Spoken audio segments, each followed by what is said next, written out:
Makinig ka sa akin, Sasyon. Gumawa ako ng bagong mahiwagang kagamitan. Isang sticker na nakakakontrol sa taong nagsusuot nito. Hindi ka naniniwala, di ba? Nilagay ko ito sa drawer ng opisina ko. Salamat. Ang Hideo Shion number 2 ay eksaktong kapareho sa bawat detalye ng orihinal na bersyon.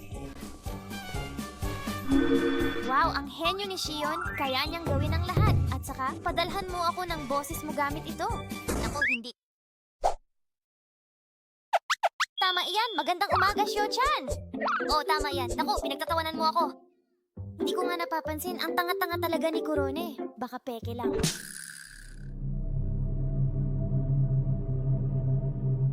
Pero sa palagay ko ay malalaman ko rin kalaunan na interesante pala ito. Napakagaling talaga namang sobrang galing! Nagsasawa na talaga ako dito. Isisiwalat ko na ba ang sikreto? Ano ang gagawin mo? Ang kalokohan ay isang malaking tagumpay. Tama yan. Ang bata ay isang manika na ginawa ni Shion. Lumihis! Hindi ko ginagawa ang mahika ni Shion-chan, Ken. Walang laman. Ipapapanood ko ang kwento ni Yoshiko.